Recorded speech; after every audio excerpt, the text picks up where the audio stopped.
The reason why I didn't go back into the Army after the 7 years, they wanted to send me back to boot camp and so forth, because this was during the Korean War at the time, and so I figured that with all the experience, I couldn't see going to boot camp with that. However, when I went to the Navy and signed up for the Navy, I never went to a boot camp. I never went to a boot camp. That's a decision that I had from the beginning when I first went into the Navy. So I had the position to either go into the personnel or go into the DK. And I requested to go in DK instead of personnel because I like to handle money. It's like an accountant, okay? That's what I like to do, bookkeeping and accounting. I didn't care about personal records, to take care of all these records. I'd rather be dispersing rather, and that's what I love my job, and throughout my whole career, when I was on board ship and so forth, I never had to change my rate, or that more qualification as a DK, okay?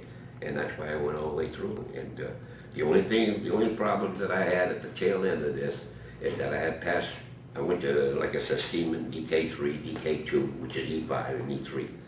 But when I got into my E6, I took the exam, passed it, but they froze the rates.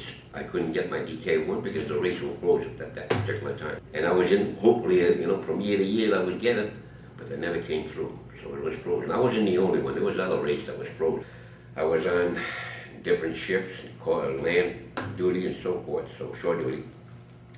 So I started off on a Lake Champlain back in Quonset Point, Rhode Island. From Quonset Point, Rhode Island, I can't give you the exact. So from Quonset Point, Rhode Island, then from there, I went on Lake Champlain. From there, I went to land, I believe it was in Portsmouth, New Hampshire. From Portsmouth, New Hampshire, back to sea again, which was on, I believe, a destroyer that I was on, a DE. The name of the ship, McDowell. And then from there, I went into the America, okay? And I was on the America from the day of commissioning because I'm a planko. And I was in Newport News, Virginia, while the ship was being completely built out, steady. And was aboard on that till about 2 years. And my job, as I said before, was still dispersing, okay? And that was the job was for me being a dispersing. I was in charge of all the payrolls of the officers, and the enlisted men, of course, there was other people working for us because we had 3,000 people, 5,000 in payroll with the Airedales and so forth, So we had that extra people and so forth. But my main job was with the officers. And of course, I was doing the paying of the Captain Hill, which was our captain, and Captain Austin, I believe it was, Commander Austin, was the XO. And I was the paymaster for them. I made them quiet and really got quite acquainted with the captain and the XO and all the other officers, of course, supply and the officers, etc. Well, like I said, I enjoyed meeting the people. Okay?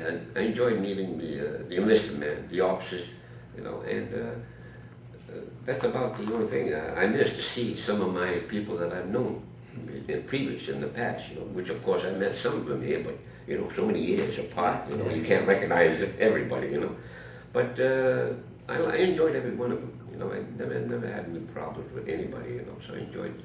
And the people were very nice to me, and the officer was, helped me the best I could, and I enjoyed it. And that was about it. When I finished my retirement, I just got out. My 20 years, and I had enough.